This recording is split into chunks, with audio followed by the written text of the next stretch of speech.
Krishna Chaitanya Prabhu Nityananda Shri Advaita Gadadhar Sivasari Gaura Bhaktivinoda Ki Jai, Shri Shri Radha Krishna Gopa Shyama Kunda Radha Kunda Giri Govardhana Ki, Shri Vrindavan Mathura Dham Ki, Shri Navari Mayapur Dham Ki, Gangamai Jumanumai Ki, Shrimati Tulsi Maharani Ki, Shri Bhakti Devi Ki, Samaveda Bhaktivinoda Ki, Shri Harinam Sankirtan Ki, Go Premanande.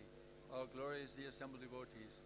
All glory is to the assembled devotees. All glory is to the assembled devotees. All glory is to Sri Guru and Sri Gauranga. All glory is to Srila Prabhupada. Namo Vishnu Padaya Krishna Pasaya Vali Shrimati Bhaktivedanta Swamini Tanamane. Namaste Saraswati Devi Gauravani Pracharani Nirvishesha Shunyavadi Pastijada Sajarani. Hare Krishna. So first I want to thank all of you for allowing me to be here in your presence. You have no idea, you can't possibly have any idea how enlivening it is for me to be here and to see Srila Prabhupada's movement unfold. So a little bit of background. The sign says that I'm speaking on Srila Prabhupada's pastimes. And it is true that I am speaking about Prabhupada's pastimes, but not necessarily in a literal sense. You actually cannot speak about any activity in ISKCON without speaking about Prabhupada, because ISKCON and Prabhupada are non-different. Just like Krishna and his body are non-different, they're on the absolute platform. Srila Prabhupada created ISKCON out of his own devotional energy, out of his own commitment and his desire to serve and please his spiritual master, Srila Bhaktisiddhanta Saraswati Thakur. So, ISKCON is a manifestation of Srila Prabhupada.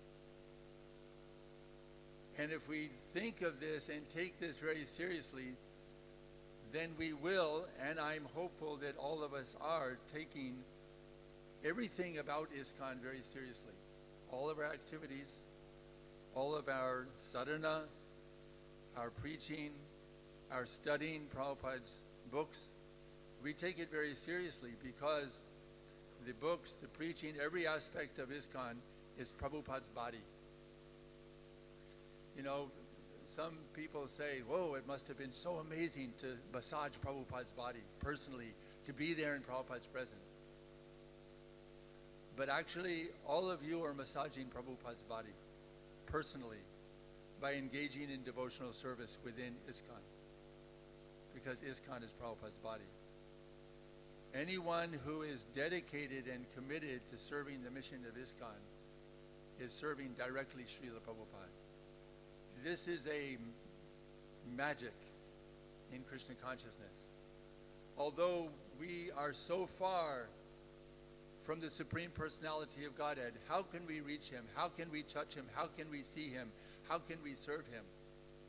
And yet, by the mercy of Krishna's pure devotee, we are serving Krishna directly.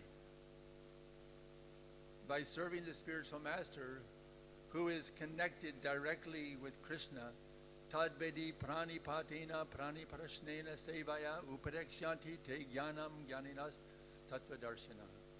Spiritual master, the true spiritual master, is self-realized and is directly in contact with Krishna. And we have all the evidence in the world that this is true. I mean, one great fortune I had was to personally witness Srila Prabhupada's preaching.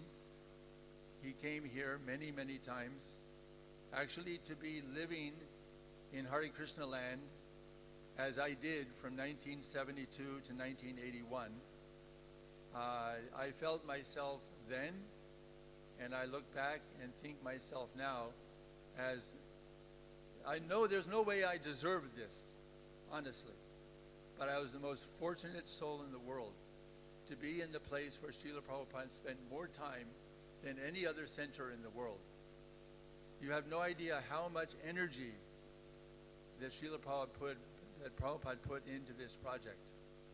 And because we had so many difficulties, All of you know the stories, I'm sure, of all the austerities and all the difficulties that we underwent during those times. We couldn't do it. I mean, we were Westerners, had never been to India before. We were very young devotees, some of us 1, 2, 3 years, maximum 4 years practicing devotional service. And yet, we were here under Srila Prabhupada's direction to establish this center. So we were so dependent on Srila Prabhupada in everything that we did. And this was Prabhupada's special mercy upon me personally and the devotees who were here at that time. We were so dependent upon Prabhupada. Prabhupada needed to come here and give us personal direction, personal guidance in order to get through all of the challenges which were faced here. So I came in 1972. I joined the temple in Detroit, Michigan, 1970, January of 1970. But going back a little further, my first contact with the devotees was in 1967 in San Francisco, where I was living, and the temple had opened just a few blocks away from where I was living. And I was searching for a meaningful path in life. And I was looking into many different options. Buddhism, Taoism, Taoism, various branches of Christianity, Sufism. But I had the good fortune of being near the temple, so I was also studying the Vedic teachings. Initially not from Srila Prabhupada's books, but I had an attraction to the principles of yoga, so I would go sometimes and visit that temple. And very quickly after that first visit, I realized this is completely different, miles and miles, millions of miles apart from anything else I was looking at. Because in that temple, there were devotees who were living those teachings. That's the difference between Srila Prabhupada and any other spiritual, so-called spiritual teacher at the time. That Srila Prabhupada was giving the authentic, authorized process for self-realization in the line of Sri Chaitanya Mahaprabhu. This Sri Krishna Chaitanya Sankirtan movement, which is the Yuga Dharma. Harir Nama, Harir Nama, Harir Nama Eva Kevalam, the Lord Nasteva, Nasteva, Nasteva Gatyaranyata. There's no other way in this world. And I sensed that this is true because just looking at the faces of the devotees was so refreshing because of how they were living, because they were living under Prabhupada's directions.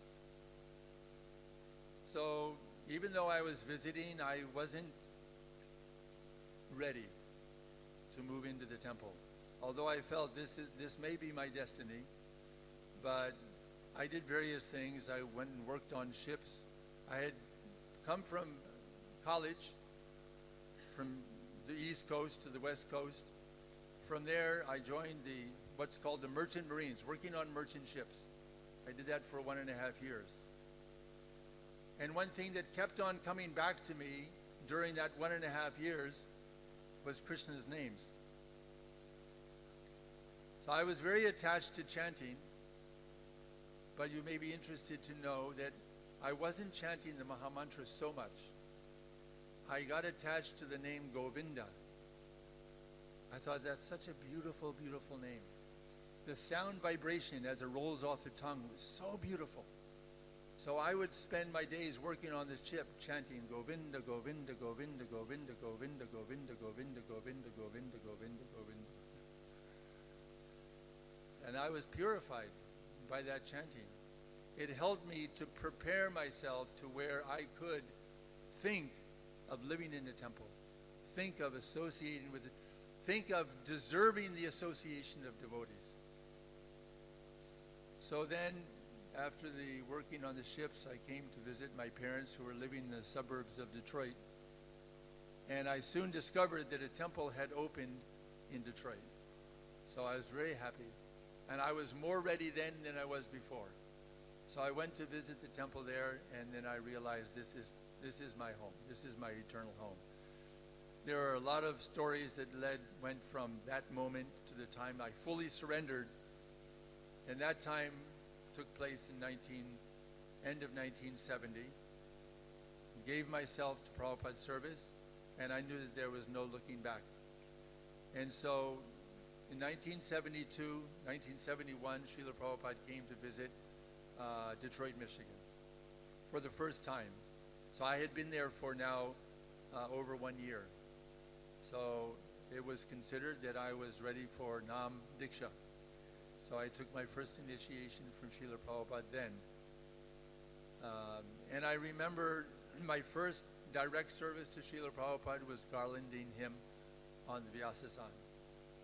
And when I placed the garland over Srila Prabhupada's neck, Prabhupada looked at me and he smiled and he said, Jai. And that vibration that Prabhupada spoke is still vibrating in my heart. Just that single word, Jai. Srila Prabhupada has given me the ability to gain victory over my own conditioned mind. That's how I took Prabhupada's first word to me directly, the word Jai, which means victory. So in 1972, I was doing various services. The final service that I did before coming to India was cooking. Many of you know Narottammananda Prabhu, my dear friend. He was in the temple and he was the cook and I would assist him. And he trained me in the kitchen. So when he became head pujari in Detroit, I became the head cook. So I had that service for 6 months. And then Srila Prabhupada asked for 1 or 2 devotees from every temple in ISKCON. At that time, there was somewhere between 25 and 30 temples in America. So Prabhupada wanted, depending on the size of the temple, 1 or 2 devotees from each temple to come to India to help manage the 3 centers that he had started, or the 3 places where he was envisioning establishing his first important centers in India. So that was Vrindavan, Mayapur, and Mumbai. So before I was a cook, I was a carpenter. And I had gone to a couple of other temples to build the altars and the Vyasasans in Chicago and in New Vrindavan, West Virginia. And when I came back to Detroit for some time, I did that kind of work, built the altar, put in floors. I was a handyman until I became a cook. So then I was given the opportunity among the devotees there, somehow, Krishna's mercy, I was given the opportunity to come to be in India, to be part of the second wave. The first wave was 11 devotees who came back in 1970, I believe it was. So this was the second major wave of devotees. I was part of that, although I only traveled with 3 other devotees, but other devotees came, some in groups, some individually from different parts of the country. And before I go further, I'll tell you, going back just a little bit, I had to raise the funds myself for my plane ticket.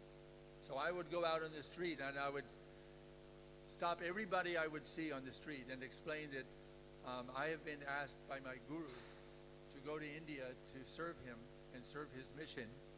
And I'm trying to raise funds for the airfare. Can you give? So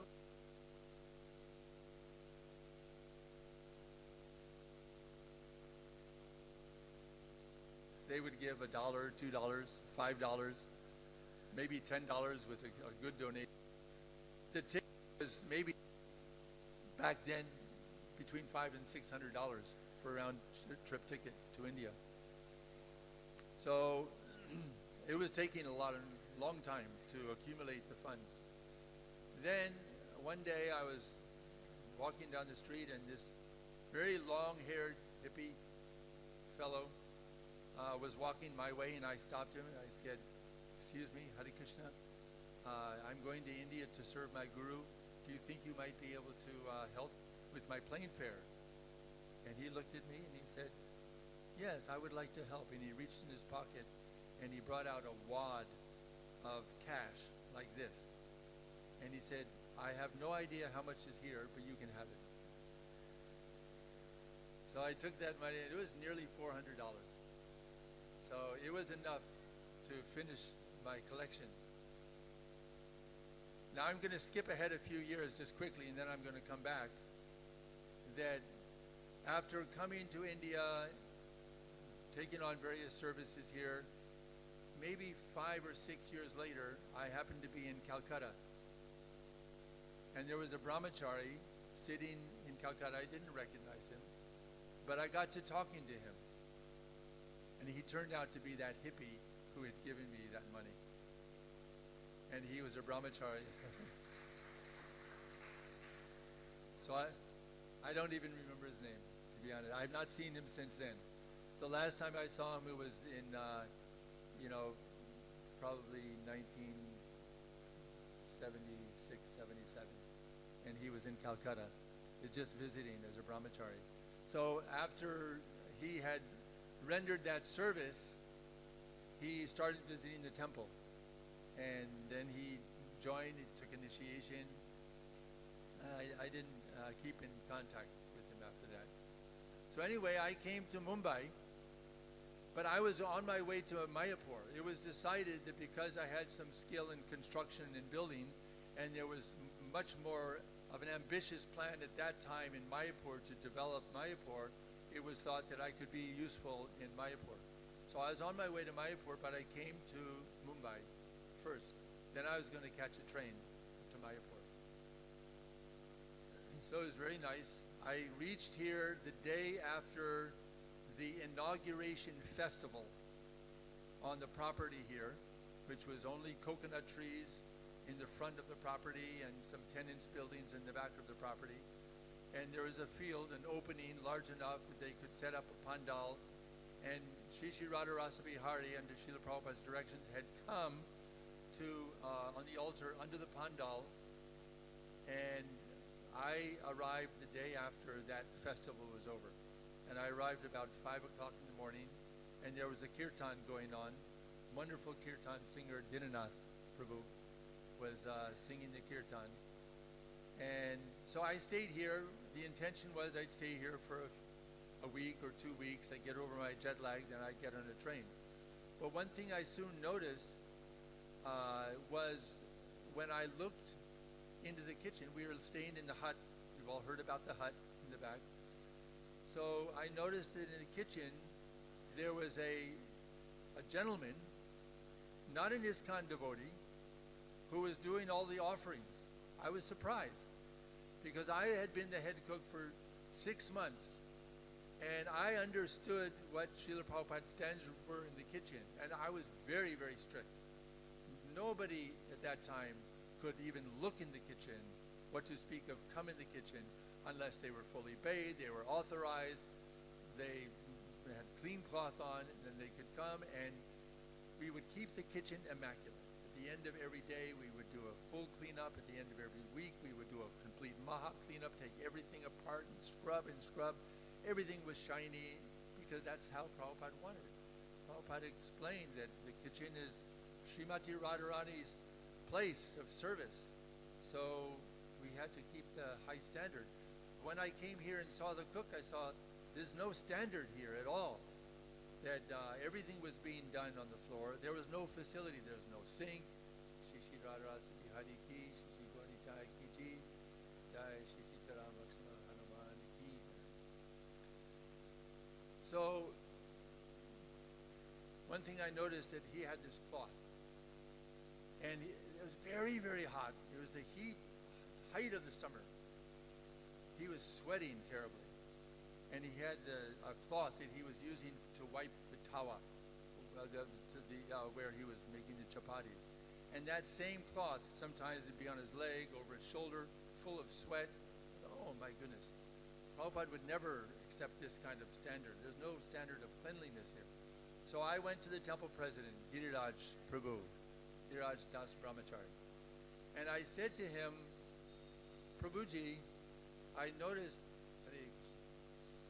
that there's there's not much standard in the kitchen. What's going on? So I said, we've been trying to get some devotee to come to cook, but it's so austere.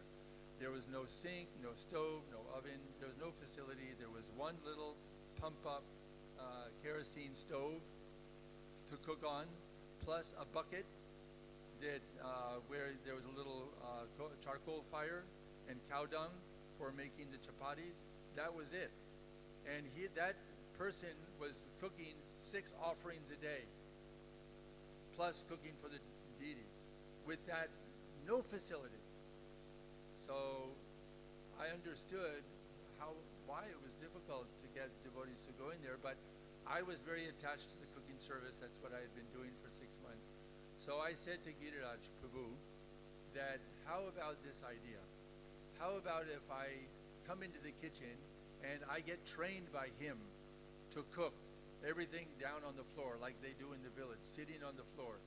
No Westerner has ever even conceived of cooking that way, but that's the way he was doing it. That's the only way to do it, because there was no shelf, no counter, nothing.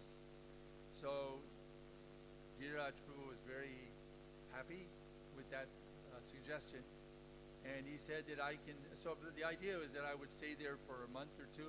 I would get some other devotees to come in to help, then they could take over and I would go to Mayapur. That was the idea. So I was in the kitchen cooking with him for 2 weeks. I got fully trained. Then he was relieved. Then I took charge, and I would occasion from time to time had some assistance, but not enough assistance and not anyone coming in to really take over. So I ended up staying in that kitchen for 2 years. Cooking 7 days a week. That was mercy. It was very austere. But austerity is the wealth of the Brahmins. And when we can suffer, we're already suffering in this world. Being in a material body is a suffering condition. Birth, death, old age, and disease is nothing but suffering.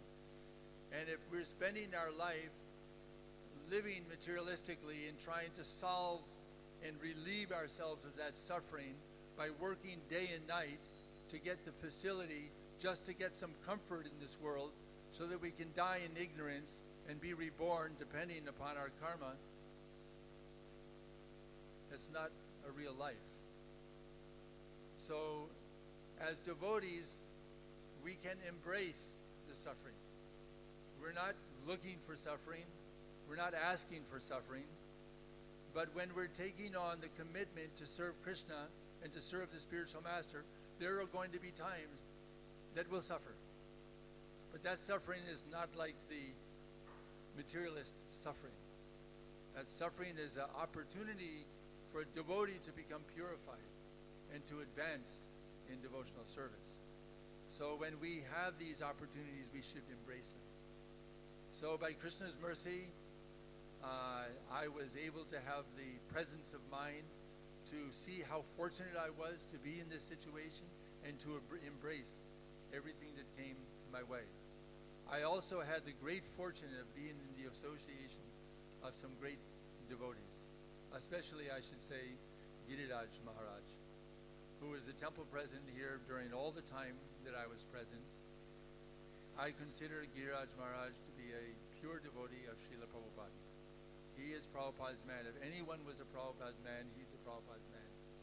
He underwent such austerities to be the guide, the leader on the ground, taking full responsibility for everything that was going on in this property and answering directly to Srila Prabhupada. So I have a lifetime, many, many, many lifetimes of debt to Giriraj Maharaj. So I remained there in the kitchen, and I will tell you one story of a time I was cooking. It was something like, I don't know, in Celsius, 30 degrees, 35 degrees. That's pretty hot, right? 35 degrees Celsius, something like that, 35. I calculated it was close to 130 degrees Fahrenheit, which is crazy. Between 125, 130 degrees Fahrenheit. It was so hot. My chappals were melting on the ground when I would walk from the hut to the temporary temple, they were melting, literally melting. It was so hot. So on this one particular day, I was really, really experiencing some suffering. And it got beyond my ability to tolerate. So I had finished the Rajabhog offering and I came out into the hut. And there was no fans, no air conditioning, no place to find any kind of shelter, no, at the most I could splash some water on my face. But what happened when I came out of the kitchen is I noticed in the corner of the hut there was a little picture of Shri Shri Radharasa Bihari. And next to that picture there was a little peacock fan, miniature peacock fan. And I got the idea that the deities are also standing in that picture in this heat. Let me fan them. So I went and got the fan and I started to fan them. And then I experienced what I think anyone would agree that was a miracle. I suddenly became completely cool. I just cooled down like I was in air conditioning. Just by offering a fan and giving comfort to the deities. So that was a great lesson. In anything that we do when we serve sincerely and forget about our own comfort and just consider the comfort of the spiritual master and the comfort of the deities, then that's where we will find our comfort. We're not going to find comfort by some material adjustment. That comfort never comes. Atha Shri Krishna Namadi na bhavet prayam indriyaya sevanmukhi jivado swayam evaspuratyada.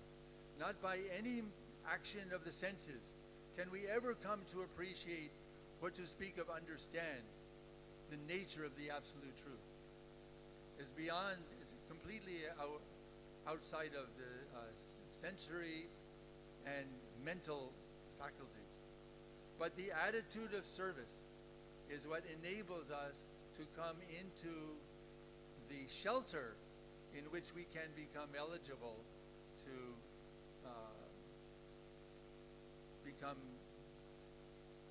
grow up in Krishna consciousness. So Srila Prabhupada, as I mentioned, would often come. So we had the opportunity always in the afternoon, you could come and sit with Srila Prabhupada. In the West, it was very difficult to see Prabhupada because his time was very, very limited and he would be consulting with the leaders and you would be able to see him in the classes in the temple. But here is very different. When Srila Prabhupada would come to India, he would be very relaxed and he would go to his room and at 4 o'clock in the afternoon, the doors would be open and anyone could go and sit with Srila Prabhupada. And that happened many, many times over the years. So I would always try, if I could, to come, but not to come alone. I would try to bring someone. Because by that time, I had started going out from time to time, meeting people, making life members, developing some relationships. So I would see this as an opportunity to bring people to come in, to have Srila Prabhupada's personal association. Also, Srila Prabhupada would walk, typically. Almost every morning when he was here, he would walk on Juhu Beach, and we would have the opportunity to walk with him.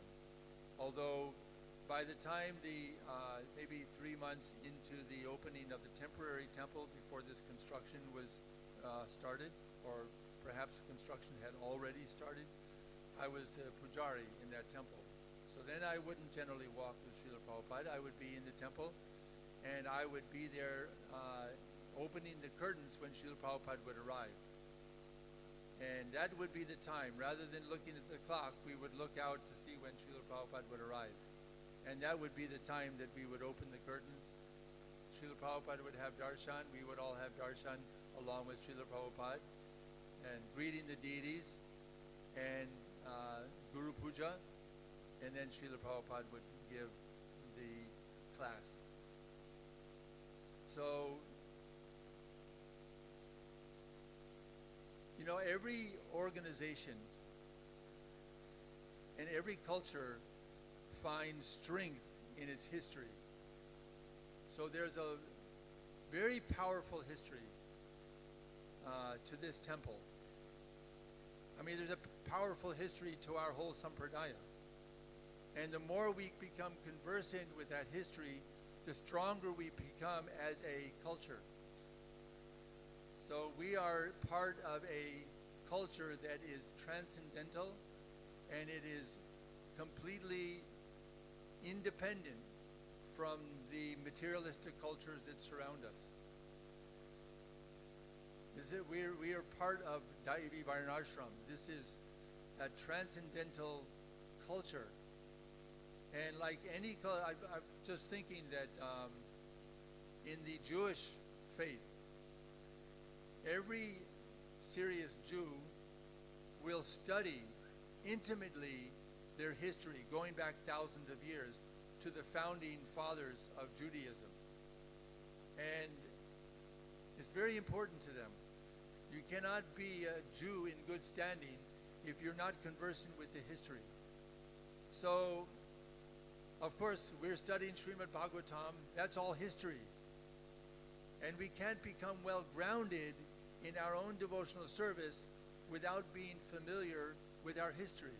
So we study Srimad Bhagavatam, the history of the devotees, and the devotees' service to their spiritual master, and their service to Krishna, and their service to one another, their interactions with one another. I'm thinking also, as I sit here and seeing this wonderful crowd, and being here for Mangalarti and seeing the temple full, how Srila Prabhupada would be so pleased to see so many devotees all on the same page, doing the same thing, together, in harmony. And this is the process of sadhana bhakti, that we gather together and we spend our Brahma Muhurta together doing the same thing and sharing with the common goal of pleasing Krishna and pleasing the spiritual master, following the spiritual master's instructions. This will be so pleasing to Srila Prabhupada, and it is so enlivening, for me to see. We are creating here the future of the world. We are part of a history which is unbroken for 5,000 years and beyond, actually unbroken to the time of creation. We are part of the Brahma Madhva Gaudiya Sampradaya. So from Lord Brahma, this tradition is established. We're continuing that lineage. That's a very powerful lineage. It's a very powerful history. And when we come into Krishna consciousness, taking shelter of Srila Prabhupada, we are part of that unbreakable lineage. This is the lineage which is changing the world. And we may not fully realize this at every moment. But when I come to Juhu and I see the development, and I hear of the development in other parts of India, all the temples and all the devotees, I wonder at the marvelous scheme and plan of Sri Krishna and Sri Chaitanya Mahaprabhu and the disciplic succession and Srila Prabhupada. So Prabhupada was the embodiment of Lord Chaitanya's mission. It was Srila Prabhupada's vision that created the temple with a few inexperienced devotees with no training other than 1 or 2 years, but being enlivened and encouraged by Srila Prabhupada's example, and by his association, and by his direction, and by our achieving that param drishta, that higher taste that we experienced. And we became an example that Srila Prabhupada used in India for others to see how those who are completely fallen, completely foreign to this Vedic culture, can be touched by Krishna and touched by Krishna consciousness and can be transformed in their lives and can turn from hippies to happies. Prabhupada wanted the Indian population to see how this could happen in a practical level. So this was Prabhupada's genius, his brilliance, that he trained up his Western disciples, brought them to India, and showed to the Indians who are all aspiring to become Western that here are those who are fully Western, who are aspiring to become followers of your culture. Why? They have achieved all the things that you're looking for, and they're not satisfied. And they're coming to India to find satisfaction. So this is Prabhupada's genius. So Srila Prabhupada gave so many nice instructions here, and put so much personal energy and effort into serving here. So there are many things that went on here when Srila Prabhupada was not present, but all are connected to Prabhupada.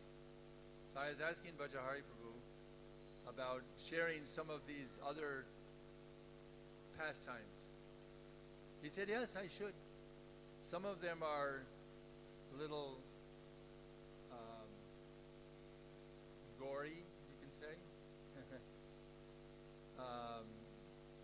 For instance, one day I was sitting in this room listening to class. Giriraj Swami was giving class. Many of you know perhaps some of this, some of you perhaps not. I was thinking about whether I should explain this pastime or not. And then I thought to some of the activities that we read in the Srimad Bhagavatam. I mean, just see the activities of Prahlad Maharaj and Lord Nrsimha. That's a pretty gory pastime. You know, it's a pastime of confrontation between the mundane and the transcendent, between good and evil, between the pure and the impure, and that struggle that goes on in this world between the devotees and the demons and the demigods. So that struggle is going on within our own lives.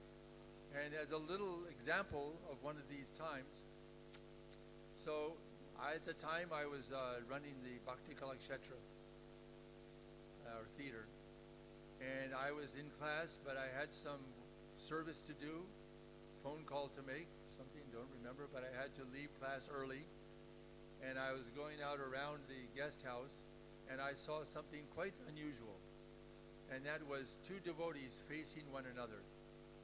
One of them, his dhoti was full of blood. The other one was standing, I couldn't see what they were doing. And then I saw one devotee come from behind one of the buildings in the back, throwing a brick at this one. I mean, here's two devotees. I thought, what the heck is going on? This is very unusual. And when that brick was thrown, that devotee who was facing the devotee with all the blood on his dhoti turned around and ran. And he was coming towards me because I was there in the drive area. So I knew that devotee. I didn't know what had gone on with him. He had the face of a wild animal. And he came towards me, and the devotee who was lying down then, bleeding terribly, called out, "You must stop him, you must stop him, he's going to kill someone." I thought, well, what should I do? Should I run out of the way or should I stop him? So I stopped him, put my hand on his shoulder, and I looked at him and said his name, and I said, "Prabhu, what's wrong? What's going on?" And he looked at me with the eyes, they were not his eyes, they were eyes of an animal. And he said, he was out of breath, and he said, "Come on, Prabhu, let's go to the temple." And then suddenly he moved so quickly, I didn't know what he did, but suddenly I had terrible pain on my side. And he turned around and ran into the temple. I thought, well, what's going on? I looked down, and my kurta is cut from here to here.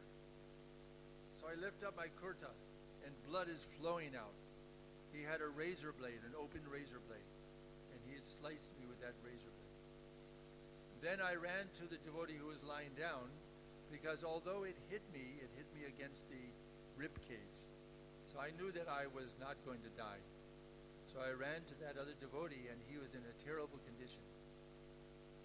So, is Haridas here? Haridas was part of this.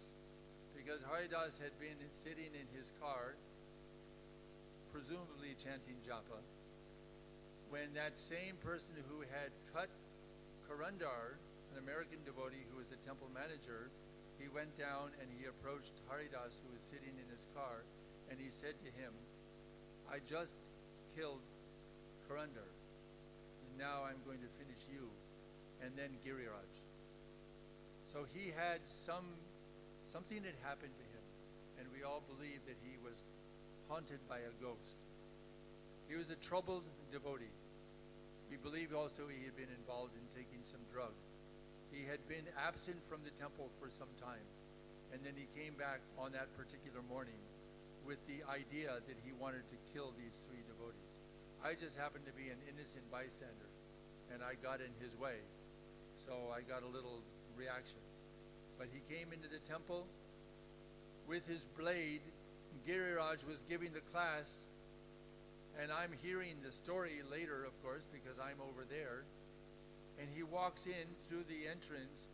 He starts to come across the temple floor, and suddenly he drops his razor blade, and he sits down quietly.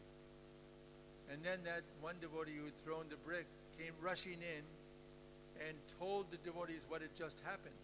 So devotees, and at that time maybe there were 12, 15 devotees total in the temple. So they jumped on this one devotee to make sure that after they understood that he had attacked the other devotees. And Giriraj immediately came out to see what was going on. Then Haridas got in his car, brought his car up. We picked up Karandar, put him in the back seat. I came in the front seat, and we went to the hospital. So we went to the nearest hospital was a government hospital, Cooper. But I had some experience there, and I said, don't go there. Better to take another 5-10 minutes driving to a little private hospital where I was also familiar. I knew about the Cooper Hospital because I had an experience on the beach once where I was sick, and I had laid down on the beach and I fell asleep. And when I woke up, there was a dog, a mangy, dirty dog, licking the inside of my mouth. Oh my God, it was terrible, terrible. And I jumped up and I went into the ocean. I tried to wash out my mouth. Later that day, one devotee told me that he was watching what was happening, and he was concerned. So he followed that dog and found out that that dog also had bit a young girl, and the father had captured that, had people capture the dog. They tested it, and it had rabies, and that dog had licked inside my mouth. So I had to get these treatment, rabies shots. At that time, if you thought you might be subject to rabies, which is a terrible disease, it's a fatal disease, then you have to get the injections. Needle is about this long, big injection into your abdomen, 16 of them, once every week for 16 weeks. So I did that at Cooper Hospital. So from observation, I was seeing people who were, coming into the hospital dying and having to wait hours and hours and hours before they had any attention. It's a government hospital. So we went to this other hospital. That devotee, he was immediately put into the operating room. He was giving a complete transfusion. Fortunately, he survived. I was put into the outpatient clinic, laid down on a bed, and was given about 20 stitches. And I survived. So this is a little example of the kinds of things that were going on in this temple. A lot of it had to do with the fact that, we're coming from a culture that is disconnected from the Vedic culture. The Western world is all based upon sense gratification. Even though there's so many religions, but religion is also, in the materialistic sense, not for self-realization, is for prayer for Dharma, Artha, Kama, Moksha. It's a prayer for economic development. It's a prayer for, at most, liberation, impersonal liberation, out of frustration from the pain suffered in materialistic life. But those of us who are disconnected from this culture, we have a different background. And when we're coming into India in large numbers, there are naturally going to be instances, and there were indeed numerous instances, which were very unfortunate. Very unfortunate. Somehow or other, Krishna protected me. When I came and arrived in India, I felt this was my home. And I felt so very fortunate to be in the company, just to be with Indians. I mean, even before I came here, there were Indian families occasionally coming and visiting the temples. And I would see that these people are a different species. They're a different species. And I would seek their association just because they had character. So the Vedic culture, even if you're not pursuing Krishna consciousness as such, if you're coming from India, you're connected to that culture and you develop character. And this is the whole point of human life, is to develop, well, I wouldn't say it's the point of, but it's the byproduct of spiritual life, is good character, mode of goodness, kindness, compassion, simplicity, humility, all of these things that are automatically acquired simply by pursuing this process of Krishna consciousness. So I felt extremely honored and privileged. And to this day, I feel so privileged. Because I know that especially those among the Indian population who come to their perfectional stage of life in Krishna consciousness, you are all very, very, very, very rare souls. I take the dust of your feet on my head. Because Krishna is bringing you in for a purpose. And that purpose is manyfold. It's for your self-perfection, purification. But Krishna has also a plan for each one of you to play an important role in bringing about a change in this world. And the change in this world comes about by sharing the treasure of the holy name with others who are less fortunate, who have not received the holy name, or who have not received the holy name from the pure devotee. This is our main business in life, is to receive from the pure devotee the chanting of the holy name and to share that with others, to benefit from it ourselves, but not to keep it for ourselves, to share it with others. So this is the other enlivening aspect of my coming here and listening every day to the books course. Hearing that there are devotees going out daily distributing Prabhupada's mercy to others and bringing others into the awareness of Krishna consciousness. So I became a little restless, I would say, after serving in the kitchen, serving on the altar, and I wanted to be able to reach out. So I got the opportunity to start going out. But that opportunity actually started with someone who I met here in the temple. So this is a little interesting part also of the history, that I was a pujari in this small temple. And when I came out of the temple, I noticed in the parking lot there was a very unusual car. It was a fancy American convertible. Yes. Thank you.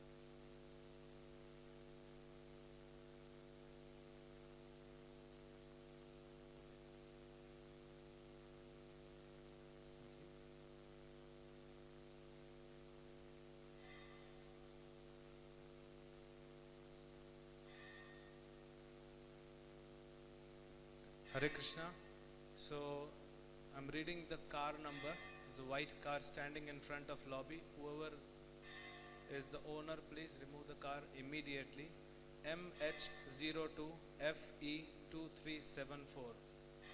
ये गाड़ी number जिसका है immediately हटाइए वहाँ से. हरे Krishna.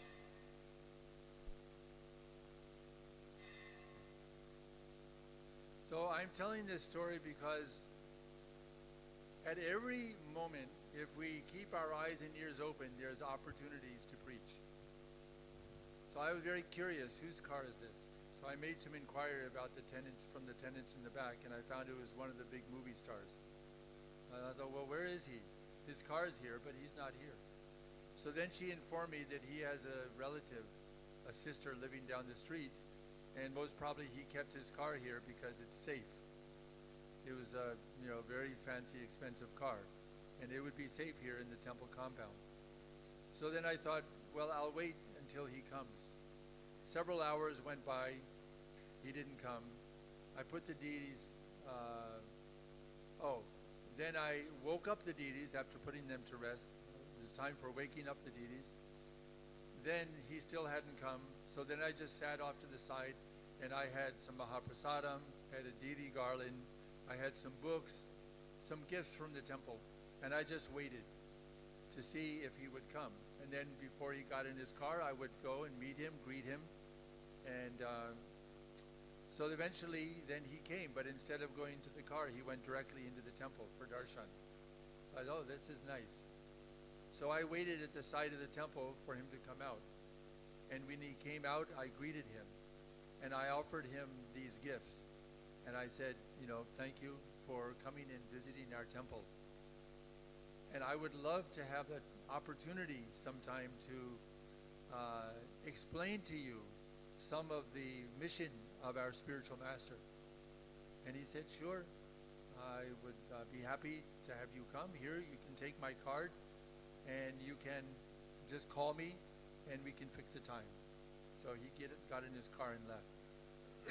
So a few days later I called, and he said, well, I'm having a shooting in Mehboob Studio in Andheri. I don't know if it's still there, but he said, you can meet me there. Just tell the guard that you've come to see me.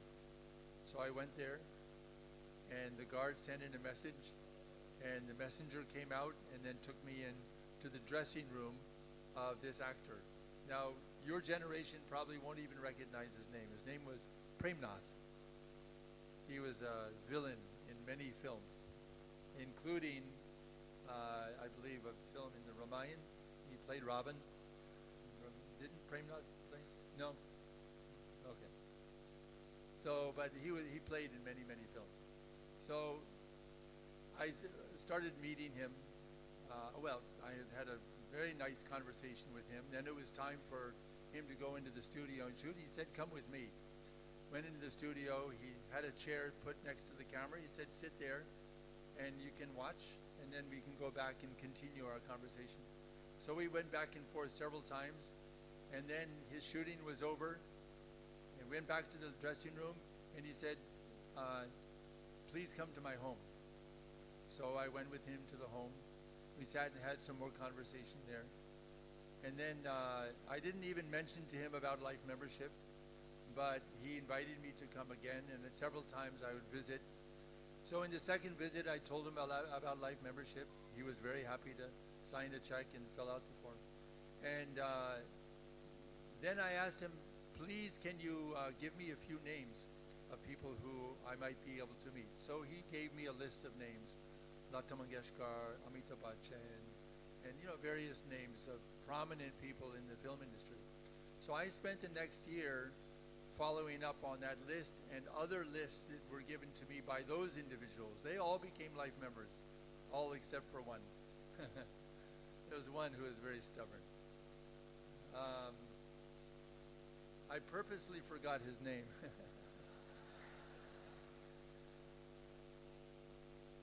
I can't remember, but he was a rascal. But then later on there was actually someone else. I will mention his name. He was a Bamsiwala, Hari Prasad Chaurasya. I wanted to make him a life member, and he said, yes, I want to become member, but don't ask me to pay, because I'm Bamsiwala. I am Krishna. Yeah. Krishna is automatically permanent member. You just make me a member. I said, Hare Krishna, it doesn't work that way. But everyone else, mostly, were very favorable. And so this was a great lesson for me. Every opportunity we can see that doors will open if we take advantage of those opportunities. Whether we're on the land or off the land, we're meeting people. Don't ever be shy about approaching someone. If you see, especially if they're new, that they're coming out of curiosity, to approach them, and you'll never know. You just never know where it's going to lead. So each and every one of us has this amazing journey.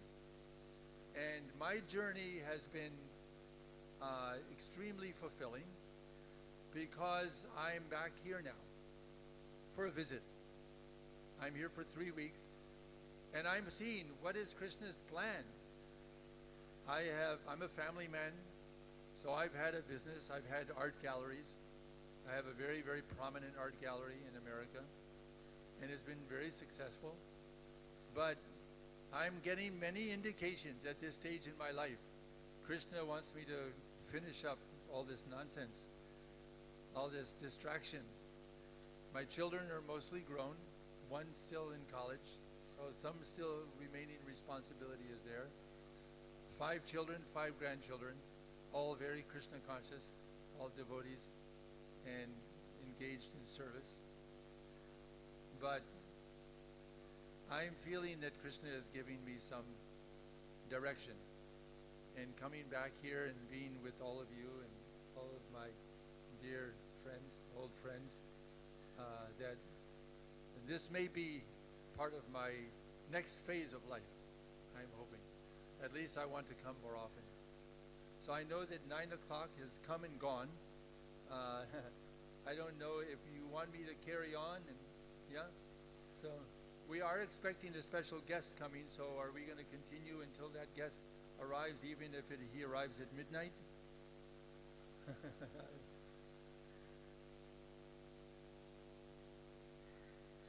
Huh?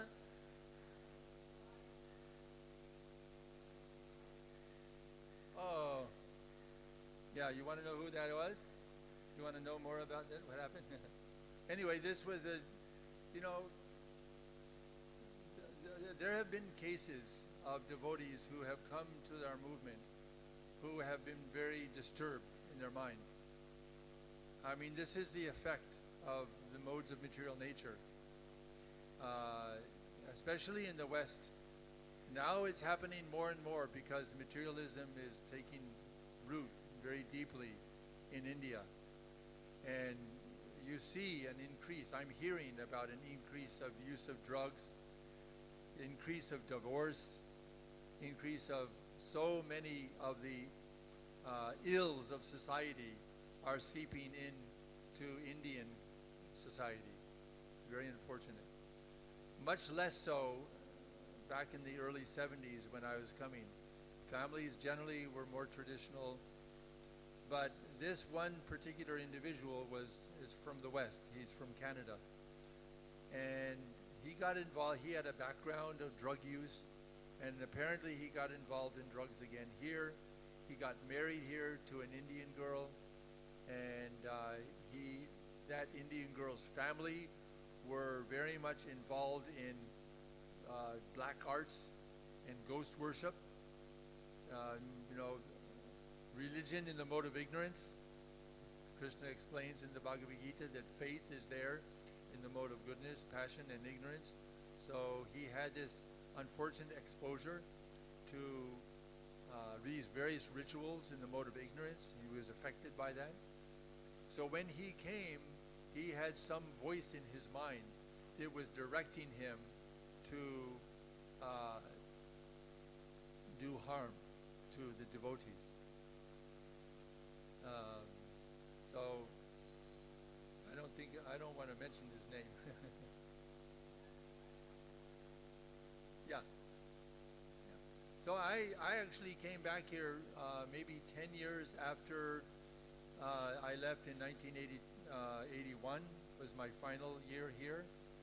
And I think it was 1980, not that many years, it was 1985 I came back with Hari Sori Prabhu, and we were planning some things for the 500th anniversary in Mayapur. And I was standing up on the balcony looking down, and I saw him standing in the temple. I was surprised. Yeah. He was apparently coming and visiting, just staying quiet, not interacting with anybody. So where he is now, that's nobody knows. But that was this was there was many things happened. Many conflicts occurred. Even when we were in the hut, there was an instance of two Western devotees getting into a fight. One had a hatchet and the other had a machete. And one was chasing after the other to kill. And fortunately, that devotee who was running ran into one of the tenants' homes and able to close the door. And that same devotee who had been in Vietnam, he had been a soldier in Vietnam. So he was, a sincere devotee, but he had deep conditioning. And sometimes something would happen and his mind would click. And it happened once in dealing with me. I was in the kitchen cooking, and one day I saw this hand come around the corner of the kitchen. There were shelves just near the entrance to this kitchen. It was, all the partitions were just chittai. It was in the hut. And I saw this arm come around taking a mango out of a basket. And it was boga. And I immediately reached over and I grabbed the hand. And I pulled that mango out of it. And it was the hand of this Vietnam veteran. And he wasn't used to anybody telling him what to do or what not to do. And so he grabbed me by the throat. And he dragged me out, put me down on the ground, and held his knife against my neck. And he said, if you ever try to stop me or do anything to me, this will be the end of your life. And I just said, Hare Krishna. If this is the end, then so be it. At least, I'm dying in Krishna's service. That devotee did not stay for very long. And there were many devotees who were just not ready. And I think that by Krishna's mercy, I was able to tolerate the austerities, and it gave me strength. And it gave me also, the ability to really appreciate my great fortune being here in Prabhupada's presence and be part of this project, and then to come back many years later and see the fruits of this project and see how, just knowing how Srila Prabhupada is smiling. So we also did many plays. I had a background in theater, which is why I got involved in the Bhakti Kalakshetra. So long before this temple was built, we were doing many dramas for Srila Prabhupada. And even when this whole site was under construction, we were utilizing different parts of the construction area for the stages. And as the construction was progressing, we would go to a different place. So at one point, I remember we did a play on the Govardhan Leela. And I had many connections then with the film industry. And so I had some people who I had met who were set designers to come out and design and build a Govardhan Hill. It was about 10 feet high, made out of paper mache. And, this was all just construction, no marble, only cement. But the pillars were up. And so that area, that round area, the top step, became our stage. Going back to where the pillar was, and then there was this cross piece.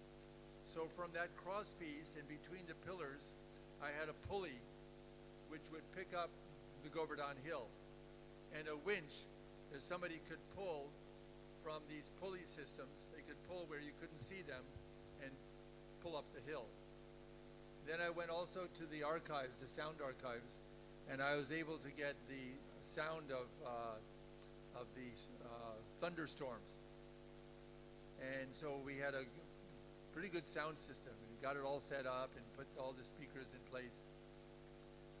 And while I was in the middle of organizing all this, Giriraj Maharaj came by and he saw that I was really engrossed in setting all this up. And he suggested that instead of spending all of this time with all of these facilities, why not just dress up and read from Prabhupada's books? Because the potency is coming from Prabhupada's books. If people hear directly from Prabhupada's books, they may get more potency than having it all, played out with all this fancy attire. So I respectfully disagreed with his opinion. And I expressed it to him. And I believe it was the first time that I actually spoke out my mind to my authority. I always believed, and to this day believe, that our success in Krishna consciousness comes about by our ability to submit to authority. This is something that nobody wants to do in Kali Yuga. But this is what we must do in order to train ourselves to ultimately submit to the Supreme Personality of Godhead.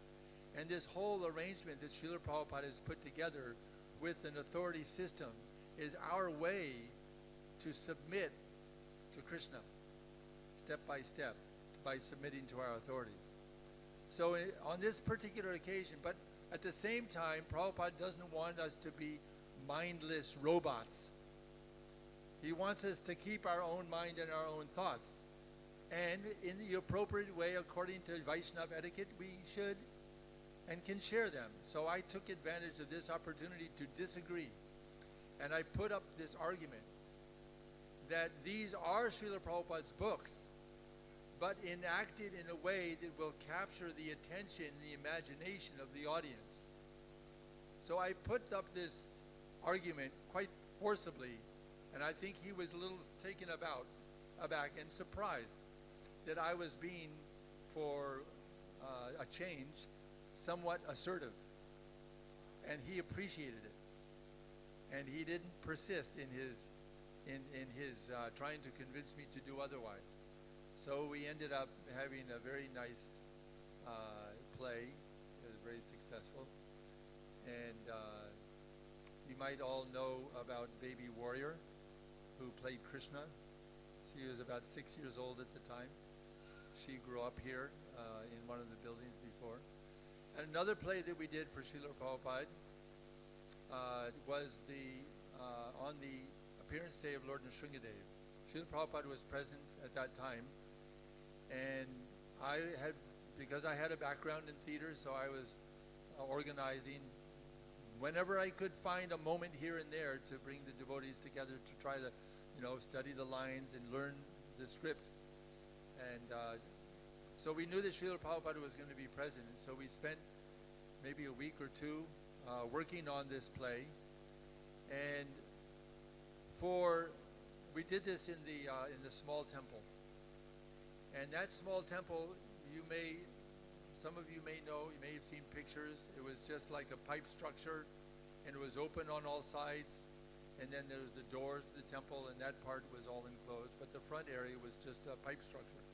So on one of the corner pipe structures, I built a paper mache column about this big around, large enough that a quite sizable Western devotee by the name of Bhagavat Das, who had a wonderful voice and a very strong build, I wanted him to play the part of Lord Nrsingadev. And I wanted him to go inside that pillar before anybody else came, so that nobody would know that he was in there. And I wanted him also to narrate, because he had such a good speaking voice. So I put speakers in the back, and I had the wires run along the pipes, so you couldn't see the wires where they went. And I suspended the microphone down into the pillar, and I put a little hole, and I gave him a flashlight so he could look at the script and he could narrate from inside the pillar. So the sound of his narration was coming from the speakers, so you couldn't really tell where it was being spoken from. So then we started the play. He narrated it, and a time of austerity, of Hiranyakashipu standing on one leg with the raised arms. I played the part of Hiranyakashipu. So if you look at me and you think that I'm thin, I'm not thin compared to what I was then. I was perfect for that part of the Leela, because you could practically see my backbone from the front. I was that thin. So I was standing with arms raised, performing the, thousands of years austerity. And so then, after Lord Brahma came and sprinkled me from the water of his kamandalu, I went backstage. Then I started putting all kinds of padding. Then I put on then I was a king. And then the play went on.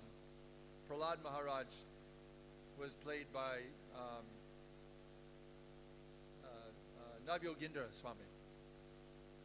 Navyogendra Swami was a young brahmachari and very short and very thin, unlike today. So he was perfectly played the part of Prahlad. So the play went on. Srila Prabhupada was sitting right in his Vyasasan, and the play went on all around him, and the audience was sitting outside. So it was a good-sized audience because Srila Prabhupada was there. And we were sometimes within 2-3 feet of Srila Prabhupada, because he was practically on the stage, on that little raised area on his Vyasasan. So I had many years of experience in performing Shakespeare and many other kinds of plays, but I had never experienced what I was experiencing on that day. This is what every actor wants and very few actually experience. To experience this on the transcendental platform was very special. That I no longer was Jagat Purush. I no longer was who I think I am. I was Hiranyakashipu. I was transformed into that character. I was feeling all of those emotions. I was feeling that anger. It was real. And I attributed it all to the fact that Srila Prabhupada was there. And by Prabhupada's presence, this pastime, which is explained in the Srimad Bhagavatam, was coming to life. It was actually coming to life. So we finished the play.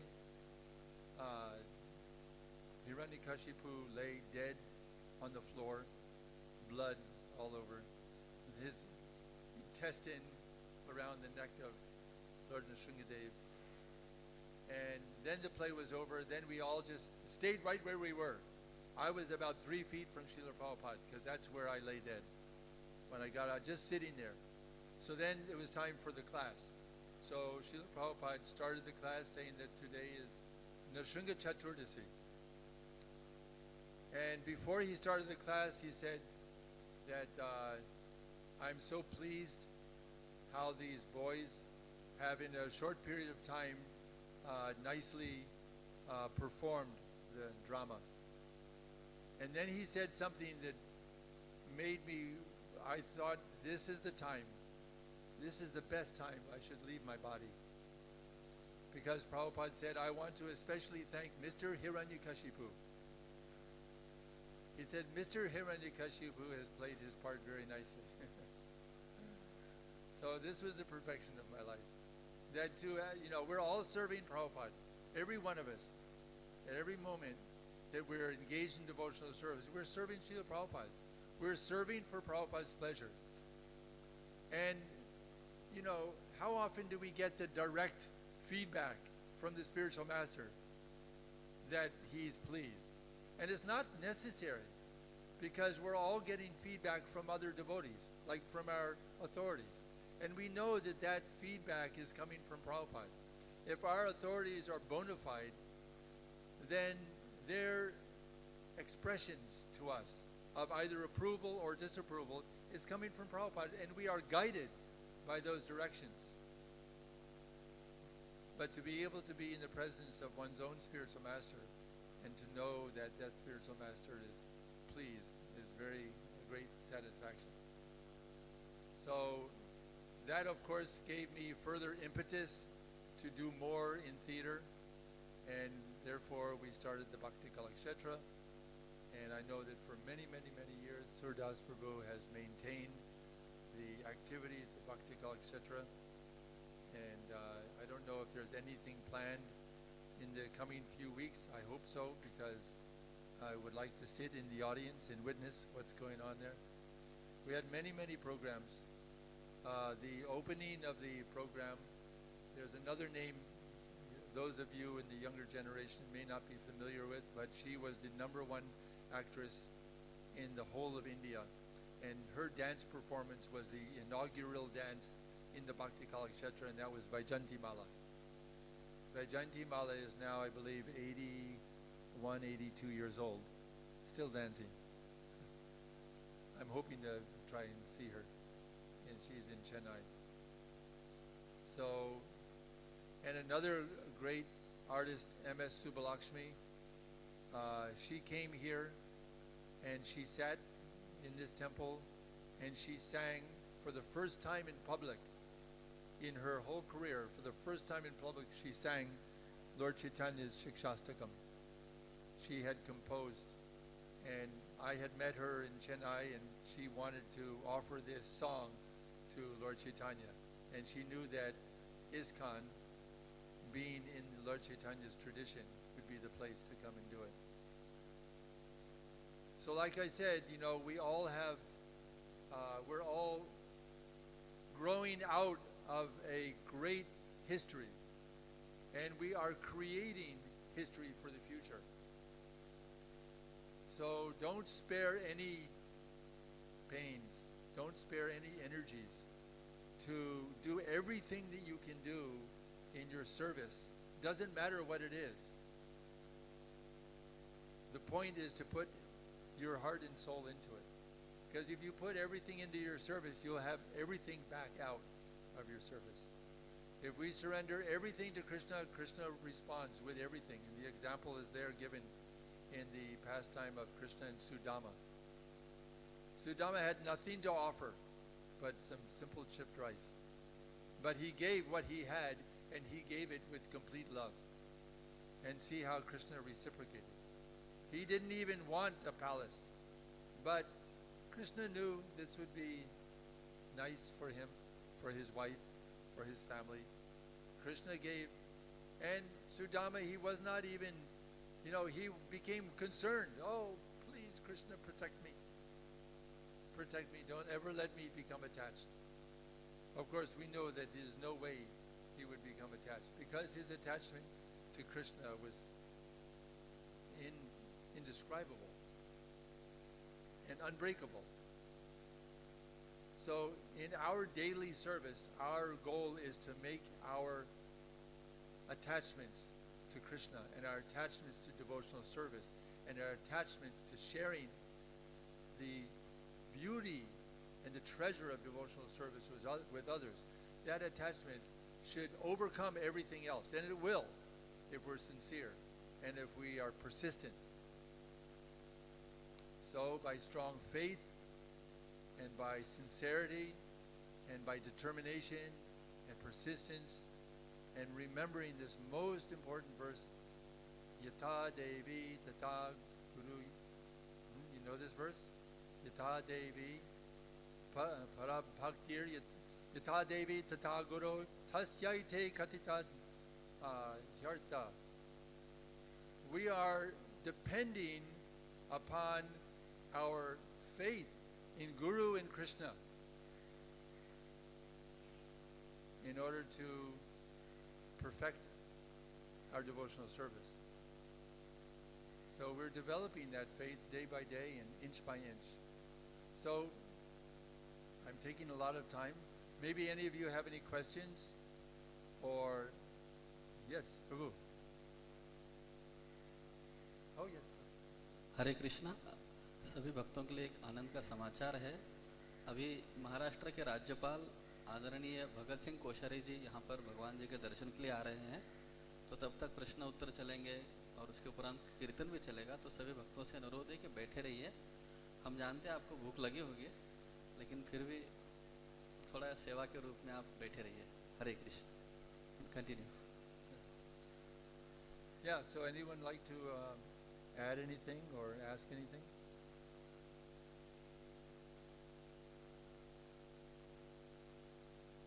Isa was not his son. His son was also looking very much like him. Whose son? People like Maya's son Uh-huh. was looking very much like father. Really? Oh, And he used to come. really? Yeah. I didn't know. Because by that time I was long gone. No, you said you saw him standing in 85. Oh, it was him. It wasn't his son. Oh, really? Oh, yeah, yeah. Oh, yeah. This is 1985, full-grown man, my age. I wouldn't mistake him for his son. But his Yeah. son was also looking like him very much. Yeah, but by 1985, his son didn't look like a 60 or 50-year-old person.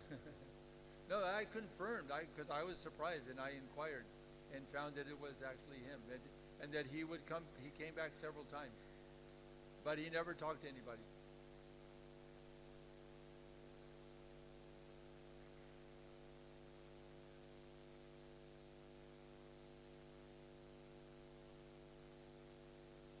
Any questions?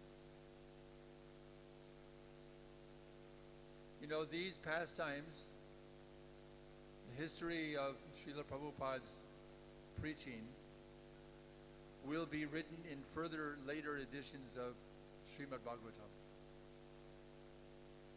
Don't ever underestimate the importance of this movement.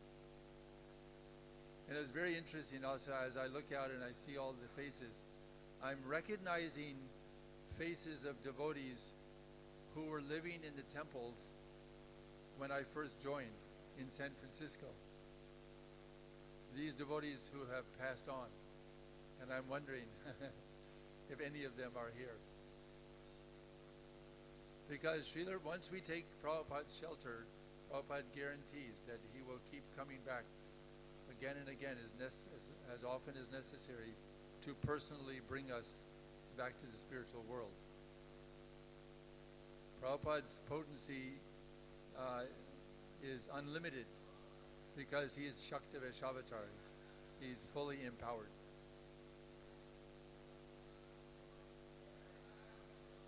So I think we're having some special guests. We're having some kirtan.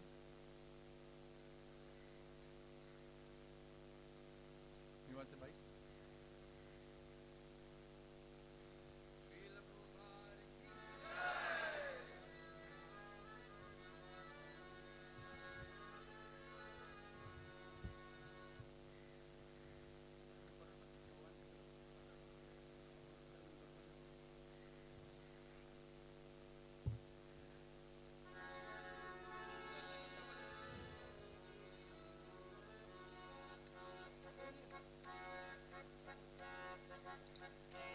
Hare Krishna,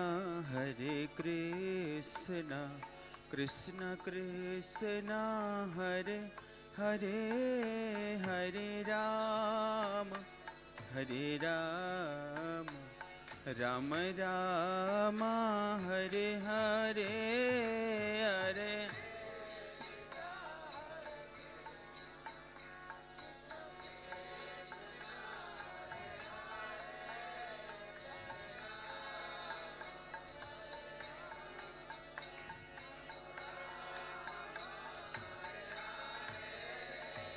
Hare Krishna, Krishna Krishna, Hare Hare, Hare Rama, Rama Rama, Hare Hare, Hare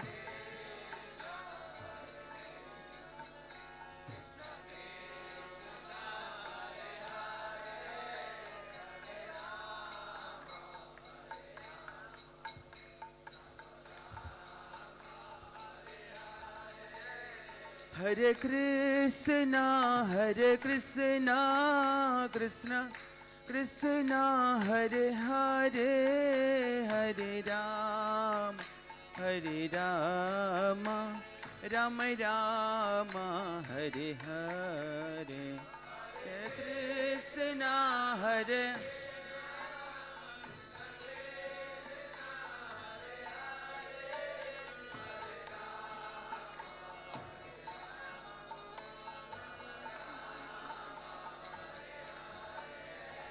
Hare Krishna, Hare Krishna, Krishna Krishna, Hare Hare, Hare Rama, Hare Rama, Rama Rama, Hare Hare.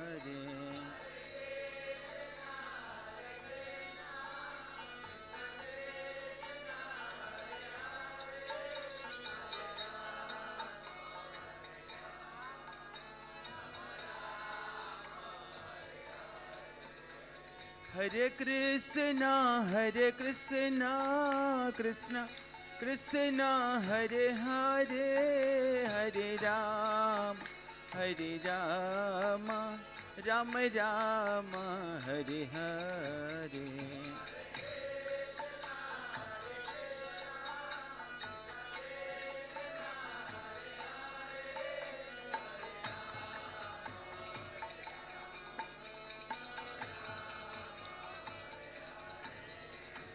Hare Krishna, Hare Krishna, Krishna Krishna, Hare Hare, Hare Rama, Hare Rama, Rama Rama, Hare Hare, Hare.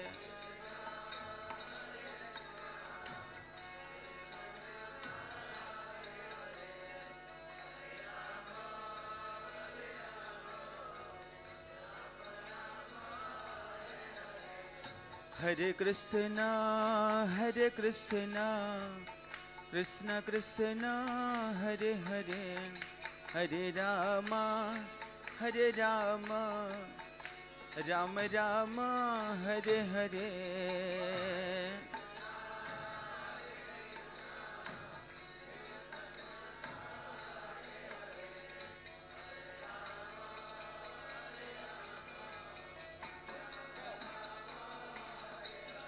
Hare Krishna, Hare Krishna, Krishna Krishna, Hare Hare, Hare Ram, Hare Ram, Rama Rama, Hare Hare.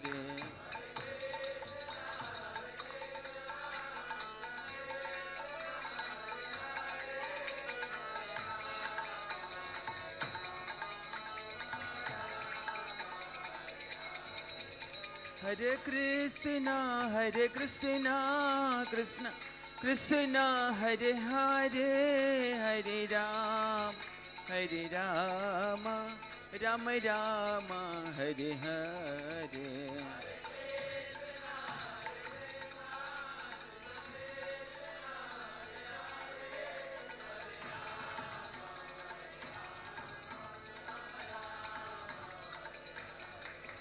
Hare Krishna, Hare Krishna, Krishna Krishna, Hare Hare, Hare Rama, Hare Rama, Rama Rama, Hare Hare, Hare.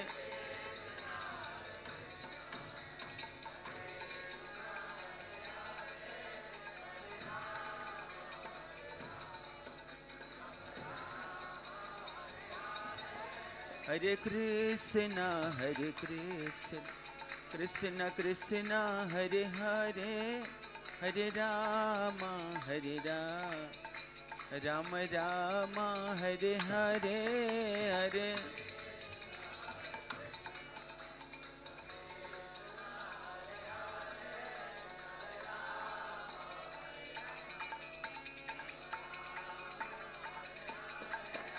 Hare Krishna, Hare Krishna, Krishna Krishna, Hare Hare, Hare Ram, Hare Ram, Rama Rama, Hare Hare.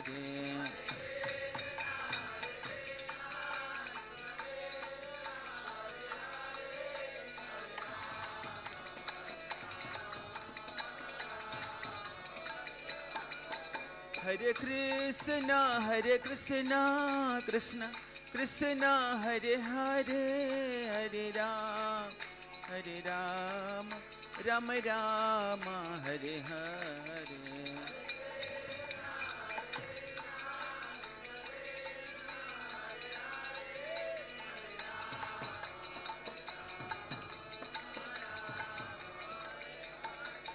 Hare Krishna Krishna Krishna Hare Hare Hare Rama Rama Rama Hare Hare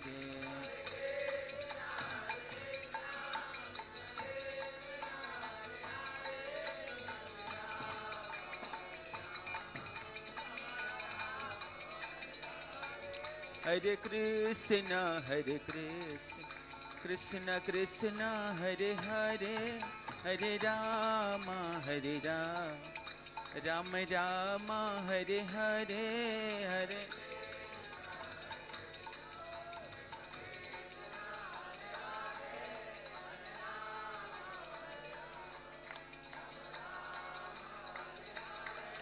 Hare Krishna Krishna Krishna Hare Hare Hare Rama Rama Rama Hare Hare Hare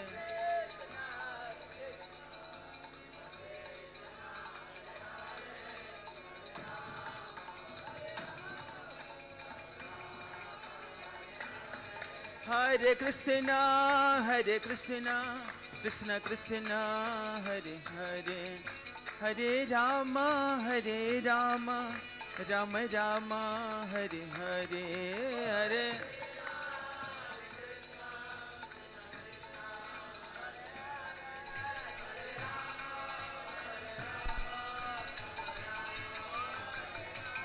Hare Krishna Krishna Krishna Hare Hare Hare Rama Rama Rama Hare Hare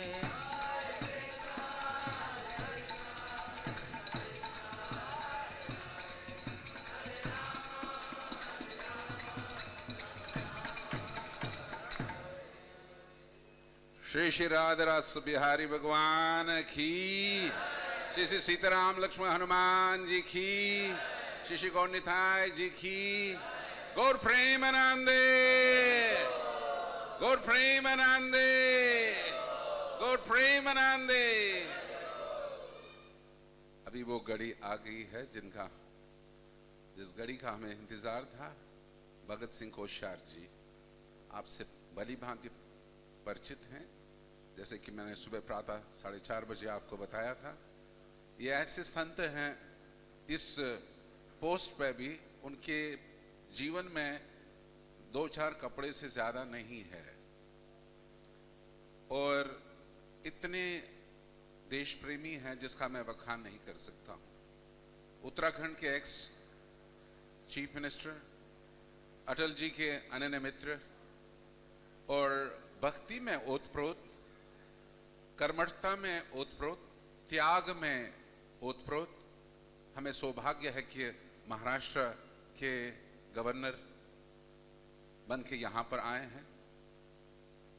इस शीतकाल में सदैव हम लोग उत्तराखंड के सभी भक्तों को प्रेम से आमंत्रण इस प्रांगण में करते हैं, मगर आज उत्तराखंड के प्रमुख व्यक्ति जिन्होंने संपूर्ण त्याग और वैराग के अंतर्गत भारतीय एक सुप्रसिद्ध प्रतिष्ठित स्थिति को प्राप्त किया है, वो केवल अपने भारत के प्रेम के अंतर्गत।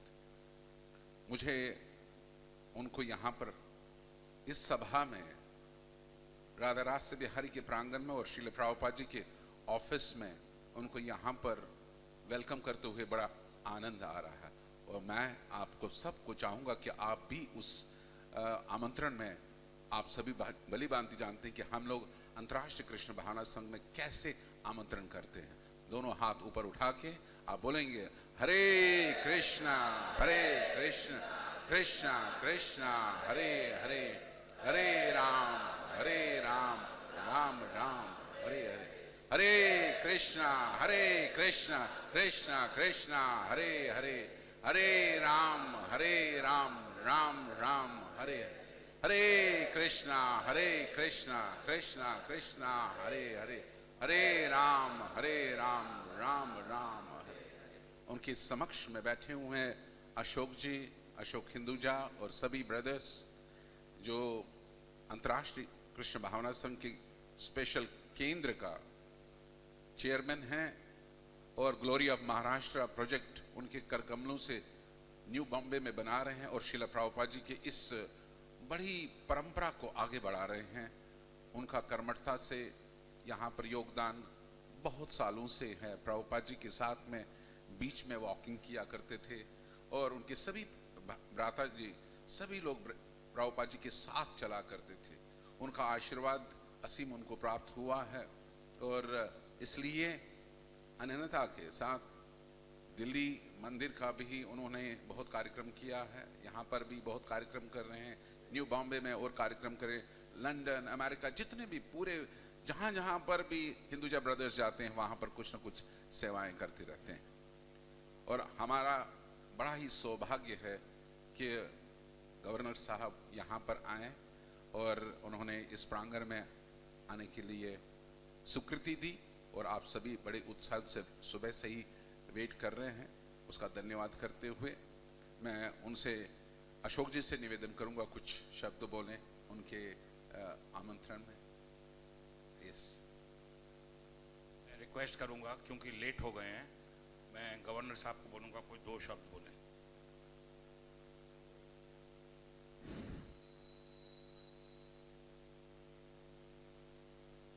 पूज्य सूरदास प्रभुपाद जी, हमारे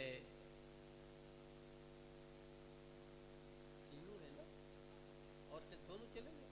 ओ अच्छा, जिनके नाम के आगे हिंदुजा लगा है तो फिर ये अगर मंदिर नहीं बनाएंगे क्योंकि भगत थोड़ी बनाएगा, तो इसलिए इन्होंने तो मंदिर बनाने हिंदू के लिए। ऐसे हमारे अशोक जी, यहाँ उपस्थित सभी संतगण एवं सभी भक्तगण, मुझे अशोक जी का आदेश था कि भाई आप यहाँ बगल में आ रहे हैं तो मंदिर में भी चलना है। मैंने कहा इनसे कि आप कुछ ऐसा करो कि मैं राजभवन छोड़ करके हमेशा ही मंदिर में आ जाऊं तो और अच्छा लगेगा। तो मंदिर के लिए कैसे मना करें, और वो भी जहाँ प्रभु श्री कृष्ण का नाम लिया जाता हो, मेरे हर सांस में राम का नाम आता हो जिसके, तो जहाँ हरे कृष्णा और हरे रामा का सुबह शाम रात दिन स्मरण होता हो, उनका नाम उच्चारण होता हो, तो ऐसी पवित्र जगह पर आकर के थोड़ी देर के लिए जो भी मन में कलुष है, शरीर में कलुष है, कुछ तो थोड़ी देर के लिए दूर होगा। तो इसलिए आप सबके बीच में आया। आप सबको मेरा बहुत बहुत नमन है। मैं केवल इतना ही कहता हूँ कि मैं जिन परिस्थितियों से गुजर के आया हूँ,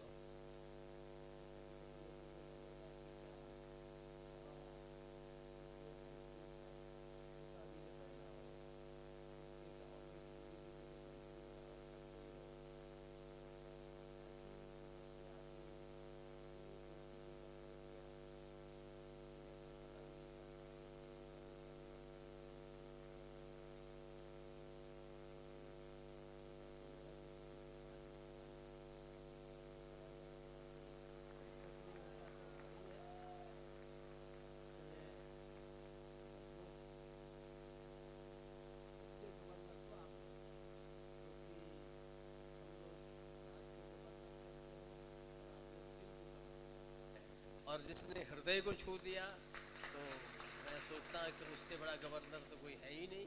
और इसलिए मैं आप सब लोगों को बहुत धन्यवाद देता हूँ कि सचमुच ये हमारा देश बड़ा ही, जैसा मैंने कहा कि परिस्थितियों का मैं इसलिए उदाहरण देता हूँ कि भाई ये प्रभु की ऐसी इच्छा है, प्रभु का एक ऐसा संकल्प है कि वो हमको बहुत ऊंचाई पर ले जाता है, और ऊंचाई पर ले जाने के बाद स्वाभाविक रूप से वो हमको नीचे भी आना पड़ता है। ये प्रकृति का नियम है। कभी सतयुग आता है, त्रेता युग आता है, द्वापर आता है, कलयुग आता है, और फिर उस कलयुग में से सतयुग का प्रारंभ होता है। और प्रभुपाद उनमें से एक है जो उस सतयुग को ले जाने में जिन्होंने प्रयास किया। और आप एक बार जो नया सतयुग आ रहा है उसके आप वाहक हैं, उसको आप जो है उसके आप एक प्रकार से पुरोधा है। तो मैं आप सबको नमन करता हूँ और यही प्रार्थना करता हूँ कि आप सबकी जो तपस्या है वो तपस्या फिर से इस देश में नहीं सारे के दुनिया के अंदर फिर से एक सतयुग ले आए, ऐसी मेरी प्रार्थना प्रभुपाद के चरणों में है। मैं भाषण नहीं दूंगा, केवल इतना ही आपसे निवेदन करता हूँ। इतिहास के बहुत बड़े प्रोफेसर हो चुके हैं आर्नोल्ड टॉयनबी, मैंने उनका अमेरिका के यूनिवर्सिटी में 1951 का 1951 का एक भाषण पढ़ा है। उस 1951 के भाषण में आर्नोल्ड टॉयनबी कहते हैं कि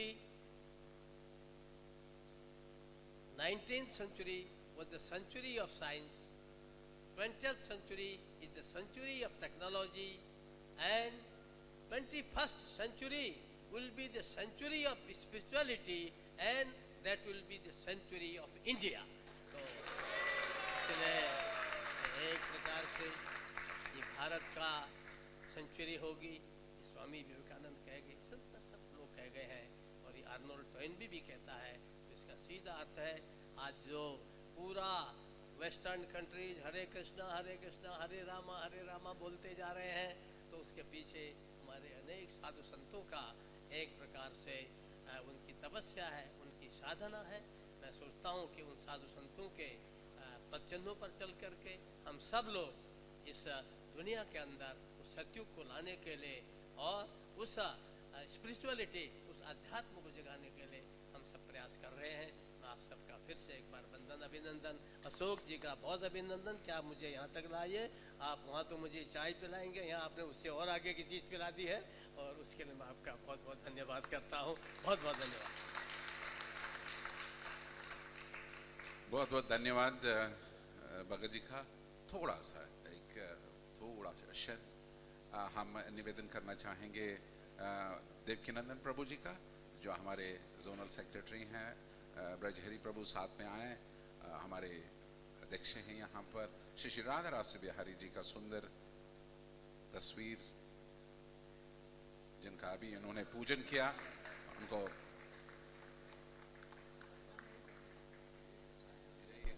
पहना हुआ है।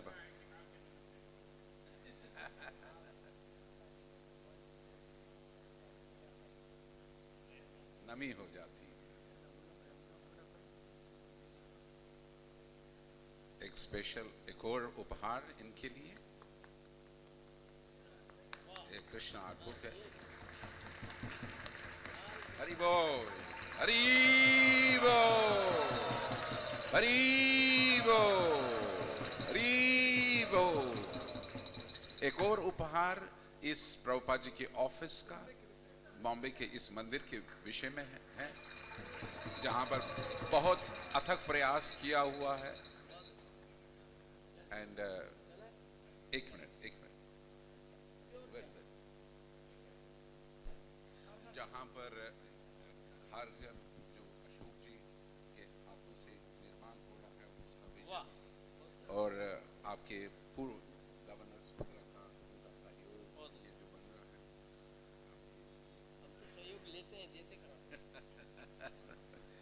हरे Krishna. This is a special, हमारे गौ माता के सब प्रोडक्ट्स जो यहाँ पर होते हैं, हमारे फार्म में होते हैं, वो आपके लिए आ रहा हूँ। वो ego please, yes, sir. Thank you very much. You say Hare Krishna, Krishna Krishna, Hare Hare, Hare Ram, Ram Ram.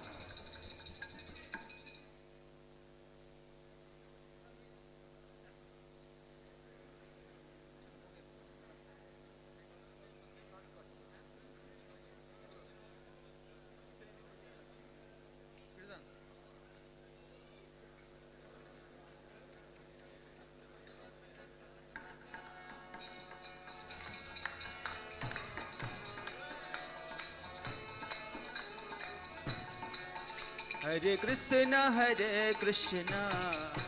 Krishna Krishna, Hare Hare, Hare Rama, Rama Rama, Hare Hare. Hari Bol.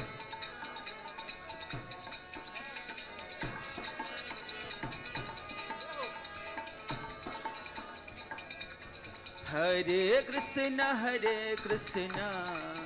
Krishna Krishna, Hare Hare, Hare Rama, Rama Rama, Hare Hare.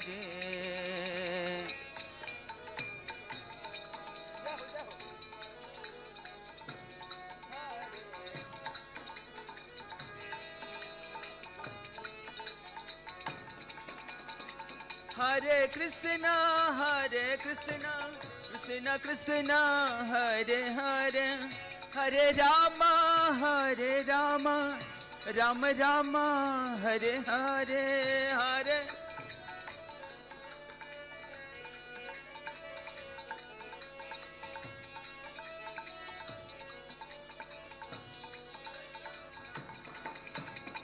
Hare Krishna,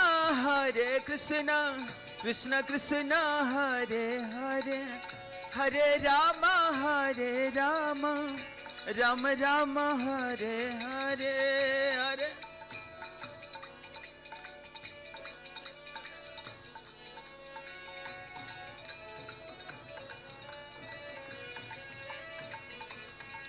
Hare Krishna, Krishna Krishna, Hare Hare, Hare Rama, Rama Rama, Hare Hare.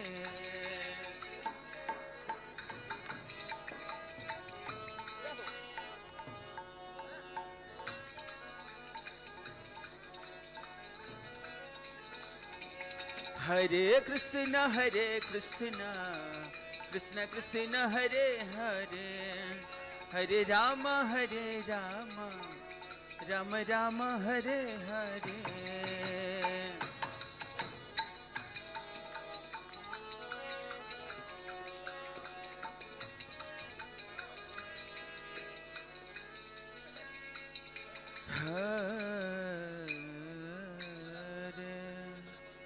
Shri हरिनाम संकीर्तन की जय, हरे कृष्ण महामंत्र की जय, श्री श्री राधा राश्वरी भगवान की जय, श्रील प्रभुपाद की जय, बोलो निताई गौर प्रेमानंदे। हरि हरि हरि हरि।